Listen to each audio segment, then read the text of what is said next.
오늘의 정치권 상황 깔끔하게 정리해드립니다. 여당 크로스 최고박당.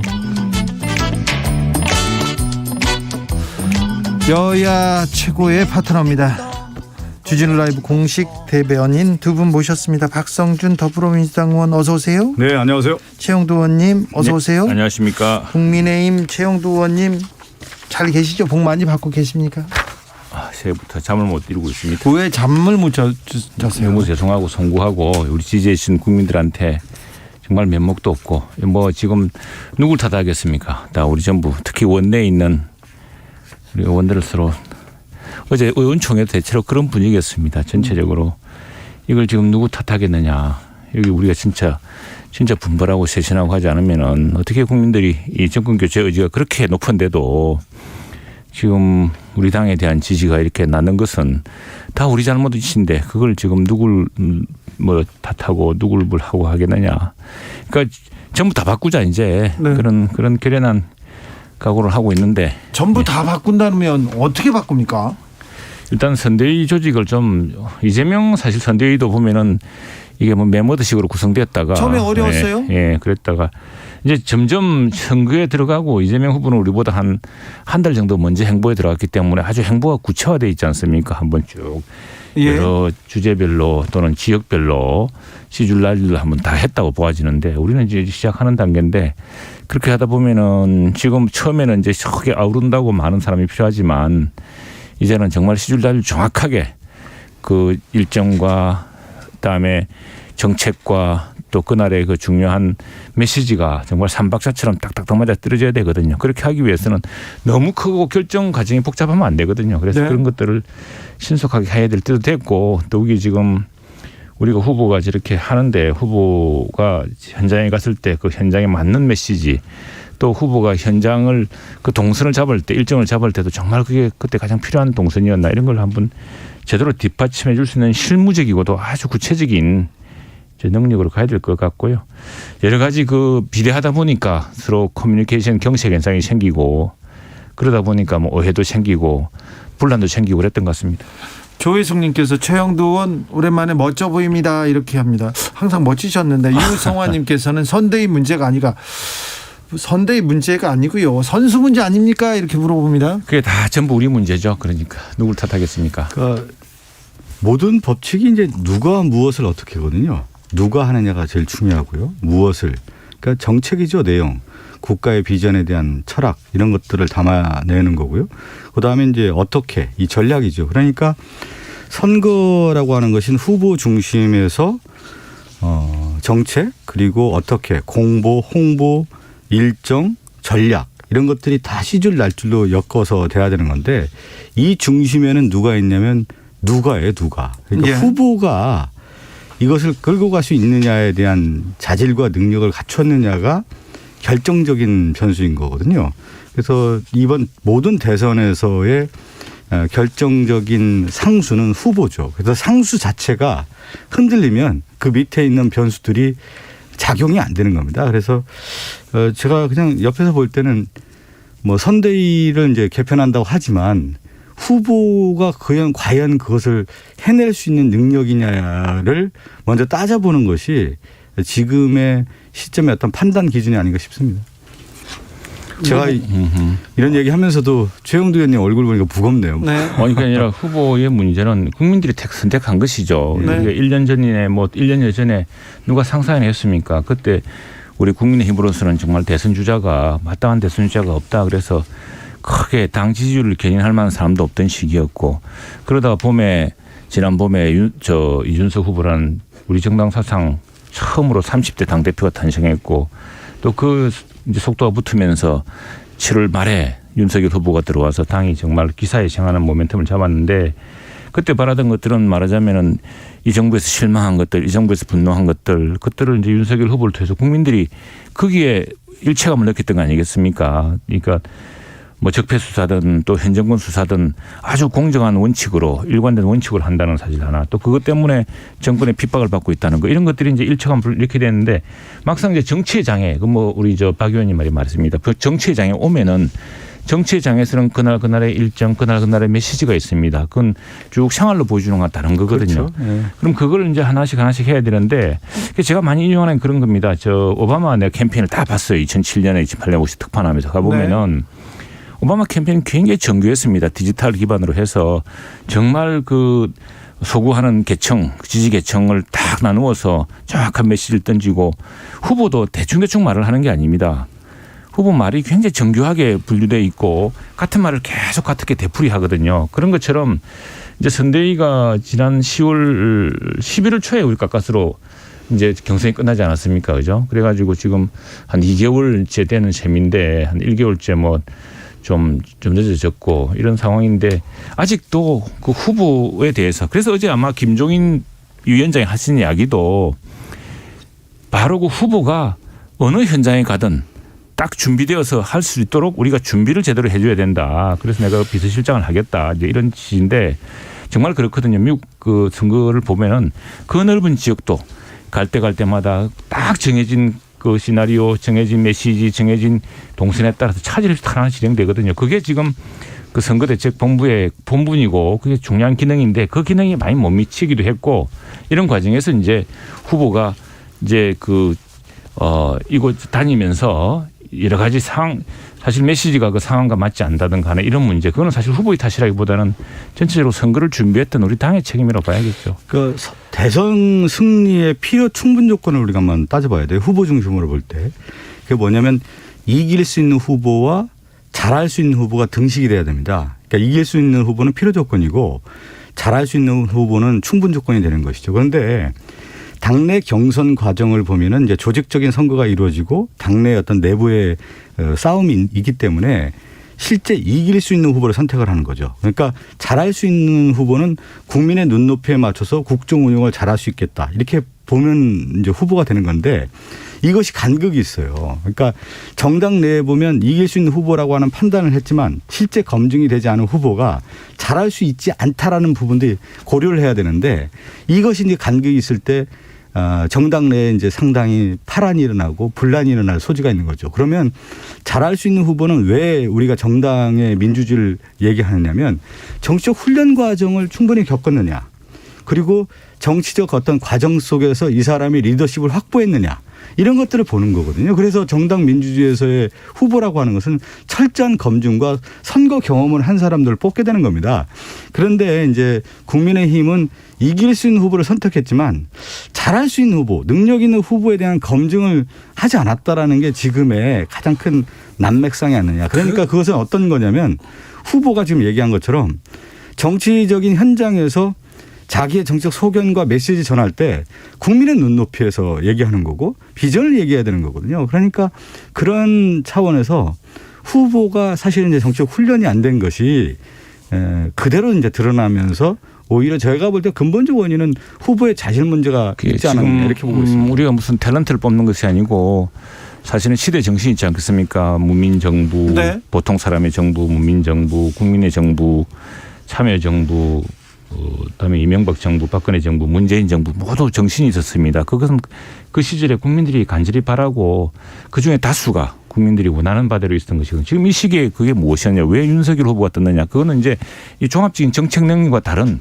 정말 이 시대가 바로잡기를 바라는 그런 원칙과 상식과 공정과 법치 아니었겠습니까. 이제 그것인데 그리고 이분이 처음 이제 등단해서 자기는 사람이 아니라 사람들과 함께 또 캠프가 아니라 정당과 함께 또 국회와 함께 그리고 이 엄청나게 큰 나라 이 큰 복잡한 이 국정의 문제를 최고의 팀과 시스템으로 운영하겠다는 것을 밝혀왔던 것이고 이제 그런 것들을 쭉 해오고 있는 과정에서 저희가 이제 정당이라는 것이 이제 조금 더 선거에 민심에 좀 다가가고 하는 그런 시스템을 갖추는 것이 좀 괴리가 있었다. 4166님께서 줄어들으면서 이렇게 숙연해지기는 처음입니다. 7417님 안타깝습니다. 마음만으로 정치가 안 되나 봅니다. 평범한 60대 할머니가 보기에 혼란만 오네요. 네, 평범한 건 아니고 60대가 할머니가 아닙니다. 이제 4443님께서 애구 최용도 의원님 딱합니다. 만들어주는 건 단지 그냥 거드는 거죠. 후보가 잘해야 국민이 선택하는 거랍니다. 조성빈님, 많이 늦은 충격요법 같지만 지금이라도 선대위 전면 개편은 전화위복이 될 것 같습니다. 이제 진짜 소통할 수 있는 매머드의 귀를 키워서 재빠르게 날아다니는 코끼리 전보 선대위가 돼야 됩니다. 코끼리가 잘 날 수 있을까요? 그런데요. 오늘까지 결정이 될 것이다. 윤석열 후보가 결정을 하면 이준석 대표도 그때 뭐 발표를 하고 김종인 위원장도 어떻게 뭐 오늘 중으로는 선대위 개편 결정할 거라고 얘기를 하는데 윤석열 후보가 장구하는지는 잘 모르겠습니다. 그런데요, 여기에 또 2738님, 대통령이 될 사람은 대본만 외워서 연기하는 배우가 되어서는 절대 안 됩니다. 얘기합니다. 처음에는 변수가 없으면 이긴다. 그러다가 가만히 있어라. 그러더니 연기만 해달라고 부탁했다. 이 발언은 굉장히 또 국민들한테. 그렇습니다. 예, 그 발언에 대해서는 파장이 컸고, 저도 어제 현장에 있었는데 보니까 보통 우리 김종인 위원장이 짧지만 준비된 원고를 갖고 오는데 그날은 원고 없이 하더라고요. 그래서 어떤 얘기를 했는지 잠시 듣고 올게요. 예. 비서실장의 노릇을 할 테니 후보도 태도를 바꿔서 우리가 해준 대로만 연기만 좀 해달라 이렇게 부탁을 했습니다. 여러분 대통령 선거도 경험을 해봤습니다마는 후보가 선대위에서 해주는 대로 연기만 잘할 것 같으면은 선거는 승리를 할 수 있다고. 국민 정서에 맞지 않는 얘기를 하면은 절대로 선거를 끌어갈 수가 없어요. 정치를 하신 지가 얼마 안 되신 분이 돼가지고서 상당히 좀 미숙한 부분이 있기 때문에.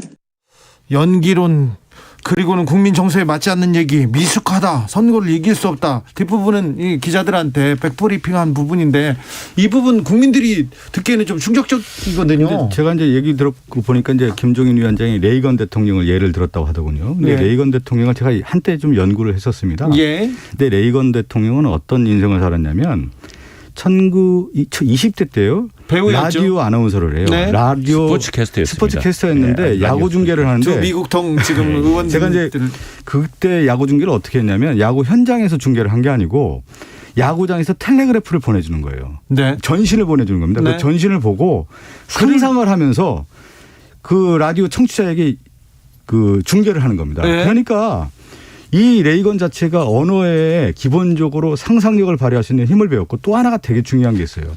영화인 협회장을 하면서 정치, 경제, 사회, 문화에 있는 각계 인사를 만나서 대화하는 걸 되게 좋아했습니다. 예. 그래서 많이 들어가지고 네. 학습을 한 거예요. 그 학습을 어떻게 했냐면 자기의 내재화를 시켜서 대중과 소통하는 방법을 배운 겁니다. 그러니까 레이건의 연설을 보면 상당히 수려하고 내용이 있는 거예요. 그것을 자기화했기 때문에 그런 건데 윤석열 후보는 제가 이제 옆에서 볼 때 저도 이제 방송 출신이기 때문에 이분의 말이 왜 이렇게 거칠지?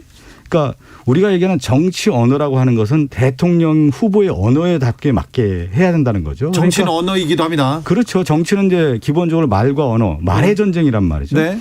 말의 전쟁이라고 하는 것은 품격 있는 전쟁을 할 수밖에 없는 거예요. 그래야만 후보가 우리의 미래는 이렇게 가겠다라고 하는 예측 가능성을 주는 건데 그러한 부분에서는 상당히 부족했기 때문에 김종인 위원장이 그냥 해준 대로 연기해라.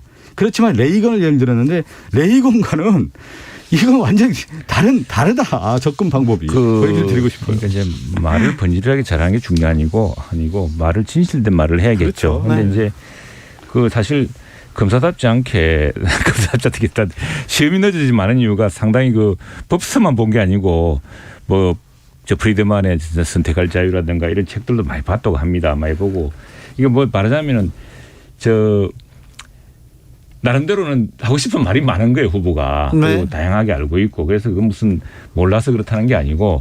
그런데 이제 우리 그 박 의원님도 아시지만 TV 토론이나 TV 토론하면 뭐 그걸 무한정 이야기할 수 있는 게 아니거든요. 네. 1분 내에 이야기해야 되고 1분 30초 이야기해야 되고 남들이 이야기하는 걸 바로 받아서 바로 이야기해야 되고 이런 이제 요령이라는 게 있습니다. 그 요령이라는 게 있고 또 정치적으로 옳은 말이라는 게 있습니다. 그 전체적으로 그냥 사석에서나 또는 비공개에서는 그렇게 용인되더라도 정치적으로 절대로 좀 조심해야 될 말들. 그 이제 PC라 그러죠. Political Correctness라 그래서 네. 미국에서도 있고 뭐 우리나라 다 있는 거 아니겠습니까?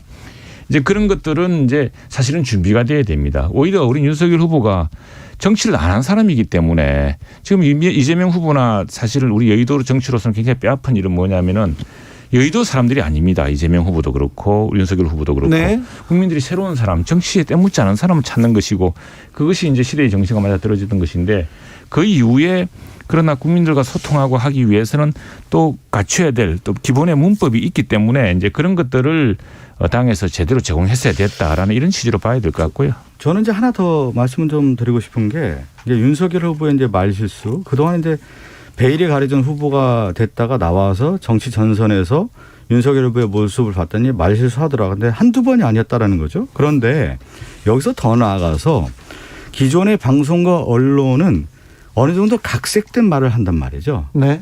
포장을 해줘서 이제 윤석열 후보의 말이 나왔는데 그 가운데서 실수가 있었단 말이에요. 그런데 분기점이 있었던 것 같아요. 그러니까 3프로 TV라고 하는 유튜브 방송에서 1시간 30분 정도 각 후보가 경제 현안에 대해서 깊이 있게 얘기하는 자리가 마련된 겁니다. 그것은 뭐냐면 단순한 말 실수가 아니라 이 후보가 대한민국의 경제 문제를 어떻게 보고 어떻게 가겠다라고 하는 비전 제시까지 나온 거고 거기에는 뭐가 있었냐면 내공이 드러난 거예요. 그래서 이 3프로 TV 같은 경우는 실제 특정 다수 경제에 관심 있는 독자들이 보기 때문에 이 채널에 대한 열동률 충성심이 매우 강한 이제 독자들이었던 것이죠. 그것을 깊이 있게 보다 보니까 양 후보에 대해서 아 경제 문제가 이렇게 차이가 있구나 내공에. 그래서 그것이 이제 이번에 제가 볼 때 큰 차이점이 나타나는 겁니다. 단순한 말실수가 아니라는 거죠. 말 중에 하나는 그동안은 TV 토론을 하자 그랬어요. 후보끼리 토론하자. 이게 이제 말재간처럼 볼 수 있는 그런 것인데 근데 지금 봤듯이 이렇게 후보 간 토론이 아니더라도 후보를 불러서 집중 토론하는 게 굉장히 효과적인 방법이더라는 걸 이번에 3%도 보여주고 우리 편협이라든가 뭐 또 가늠클럽이라든가 보이지 않았습니까? 그래서 토론을 실제로 하고 있고 그게 후보들을 단련시키기도 하고 후보들의 어떤 정책 능력을 이제 우리가 검증할 방법이기도 한데 근데 3% TV는 이렇게 생각합니다. 3%는 이제 주식 아니겠습니까? 채권하고 이렇게 금융시장에 가는 것이기 때문에 부동산도 다뤘고 그랬죠. 우리 다. 기본적으로 금융과 주식에 대해서는 글쎄 이렇게 말씀드리면 어떻게 될지 모르겠는데 기본적으로 우리 당을 그나마 신뢰하는 편입니다. 왜냐하면 쭉 그 금융정보, 금융이라든 이런 시장의 원리를 중시하기 때문에 그러나 이재명 후보가 이제 열동률이 좀 많은 분이 봤다 그러는데 그거는 아니 이재명 후보는 도대체 이거 어떻게 혹시 할까? 갑자기 국토세를 도입하지 않을까? 갑자기 뭐 주식 거래세를 높이지 않을까? 이제 이런 걱정들이 있는 게 그 걱정을 해소시켜주는 과정이었다 이 생각을 하고요. 자, 그런데요. 어제 KBS 뉴스에 이재명 후보가 출연했습니다. 네. 오늘은 윤석열 후보가 예정이었는데 뭐 선대위 문제로 일정을 취소했습니다. 근데 토론회는 합니까? 대장동 문제로 주제를 한정하면 토론회에 응할 수 있다고 윤석열 후보가 했고 이재명 후보도 공식적으로 요청하면 받겠다 이렇게 얘기했는데 이 문제라도 좀 만나서 얘기합니까?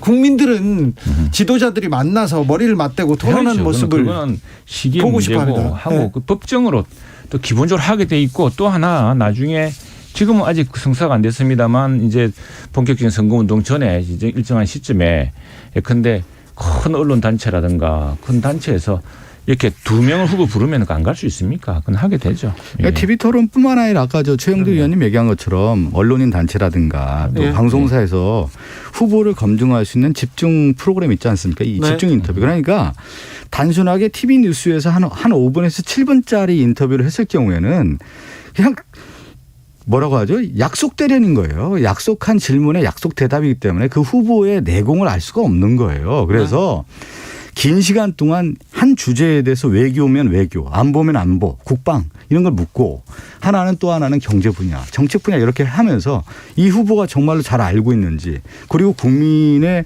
마음을 제대로 이해하고 있는지를 적나라하게 보여줘야 되는 겁니다. 그래서 민주주의라고 하는 것은 공론회장이라고 하는 얘기가 그래서 윤석열 후보도 나와서 얘기하고 이재명 후보 무슨 만물 박사인 듯이 이야기하는데 이재명 후보 그렇게 잘 하시는 분이 왜 또 그런 엉터리 같은 무슨 큰 대장동 특혜라든가 지금 다 그 관련된 사람들 얼마 전에 유동규 씨 마지막 사인하고 대장동 뭐 관련해서 TV 토론하면 그 얘기하시면 되잖아요. 다 최 의원님 얘기하신 내용을 특검하고 하면 될 문제를 다음에 지금 그 우리가 대통령한테 바라는 것은 독불 장군과 잘 무슨 뭐 마물 박사처럼 임기응변 한 사람 바라는 게 아닙니다. 정말 그건 지금 우리가 오히려 바라는 것은 당신 저 사람 총리를 누가 쓸 건지 부총리를 누구 쓸 건지 정책을 어떻게 가져갈 것인지 그 신뢰하는 사람인지 이런 걸 바라고 있다고 봐야 됩니다. 자, 오히려. 이재명 후보 얘기로 좀 넘어가고 싶은데요. 이거 하나만 물어볼게요.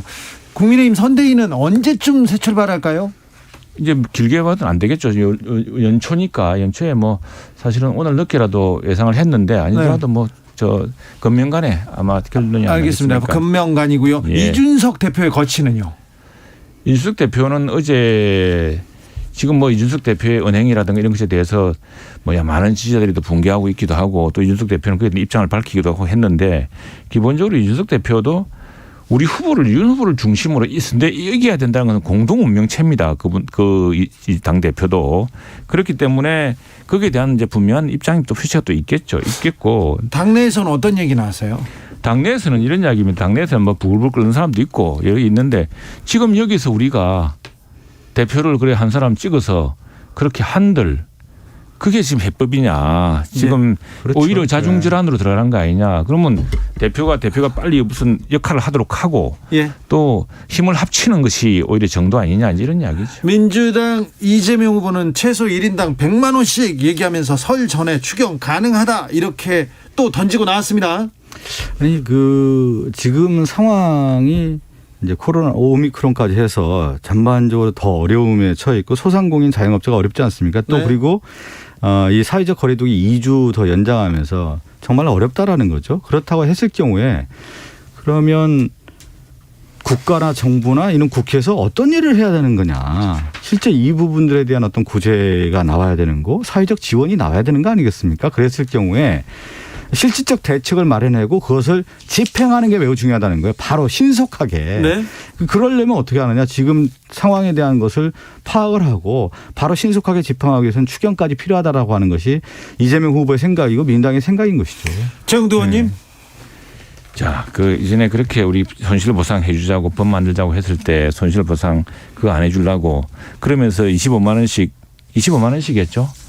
88%안 주려고 14조 쓰고 손실보상에 1조 쓴 민주당 아닙니까? 그것도 25만 원 주는데 더 주자고 했던 이재명 후보 아닙니까? 그런데 지금 정말로 이 사태가 장기화되면서 지금 자영업자 소상공인들 이 직격탄을 맞은 더구나 거리두기가 지금 계속 연장되면서 이 맞는 생활고라든가 그 고통은 이루 말할 수가 없거든요. 그런 것들을 그냥 100만 원 갖고 어떻게 해결됩니까 그게. 100만 원 해결되겠습니까? 네. 지금 100만 원을 골고루 나누자고 하는데 이것도 역시 그냥 이전에 하던 진짜 고통받고 진짜 시장을 살리려고 하는 진짜 그 고통에 공감하는 정책은 아니라고 봅니다. 저는 오히려 지난번에 윤석열 후보가 또 이야기했듯이 실제로 그 피해 규모와 또 근데 임대료 같은 것은 임대료를 국가가 일부 보전을 해주고 또 그 부분을 보상을 해주고 하는 이런 방식으로 실질적인 도움이 되고 실질적으로 고통을 겪고 있는 분들 국가의 행정명령을 이행하기 위해서 어려움을 겪고 있는 분들을 좀 더 두텁게 도와줘야 된다라는 것 아니겠습니까? 이제 추경과 관련해서 이제 한 25조, 30조 정도 지금 얘기가 나오고 있는 것 네. 같아요.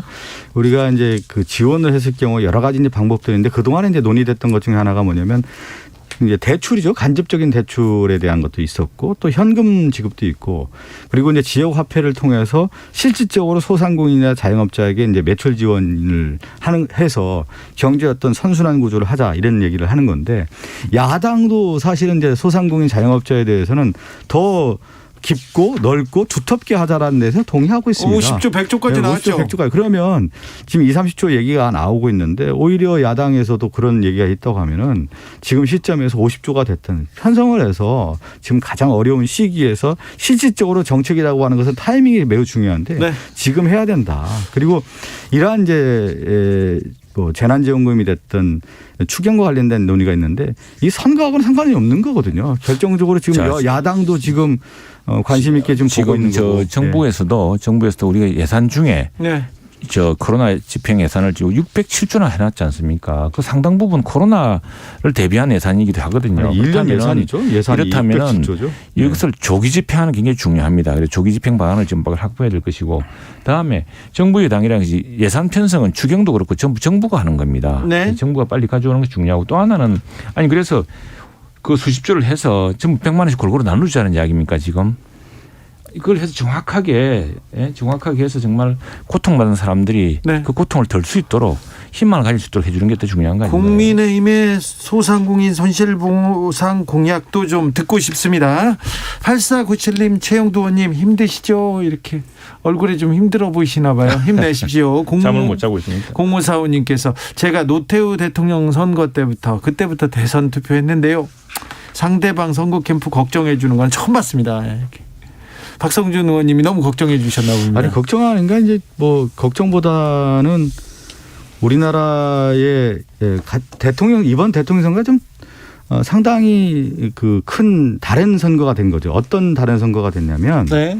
기존의 우리나라 대통령 선거는 진영의 논리가 굉장히 강했죠. 네. 계급이라든가 이념이라든가 세대라든가 지역 이런 투표 성향이 매우 강했는데 네. 전 세계적 현상 중에 하나가 뭐냐면 미국도 마찬가지고요. 우리나라도 그 현상이 나타난 겁니다. 이준석 전 대표가 등장한 배경도 어떤 거였냐면 기존의 기득권 엘리트에 대한 반감이 있는 거예요. 네. 왜 그러냐면 일반 국민들이 입장해 봤을 때 기존의 기득권 엘리트들이 불공정하고 불평등 구조화해서 고착화시켜서 기득권을 누리고 있더라. 네. 이것을 쇄신하고 개혁해야 된다라는 것이 미국도 그렇고요. 우리나라도 전 세계적인 시대 정신으로 왔던 겁니다. 그래서 기존의 기득권 정책에 맡길 수 없다라고 하는 것이 시대적 언명으로 나왔고 그런 변화의 물꼬가 나왔는데 제가 볼 때 이제 오히려 이제 국민의힘은 과거 지향적으로 기득권적으로 자리에 연연하는 모습으로 간 것이 오늘날 지금 이제 그런 현상들이 나온 거 아니냐. 저는 그렇게 보거든요. 그러니까 시대의 조류를 가야 된다.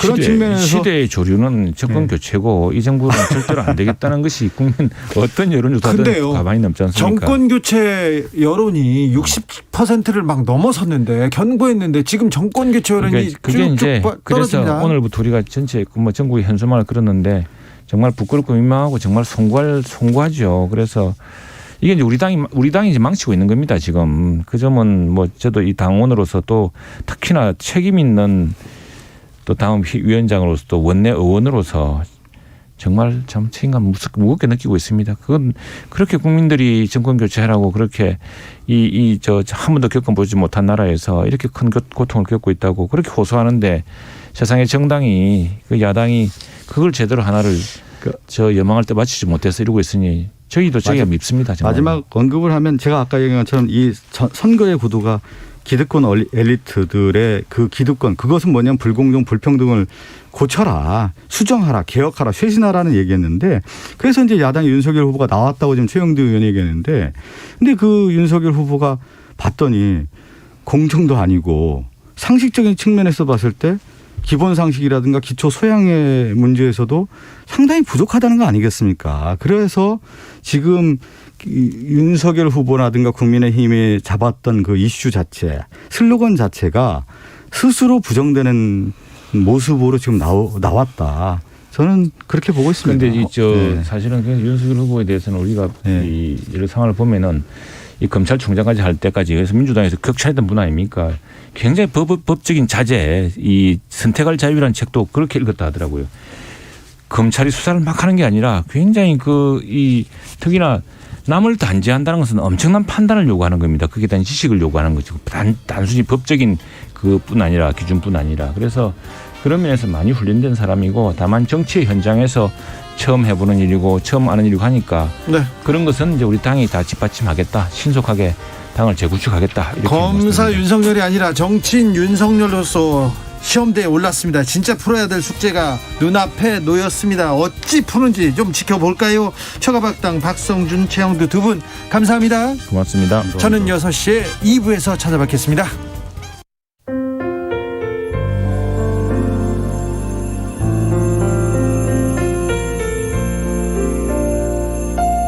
KBS 라디오 연중기획 희망충전 대한민국 463번째 이야기. 안녕하세요. 아나운서 이현주입니다.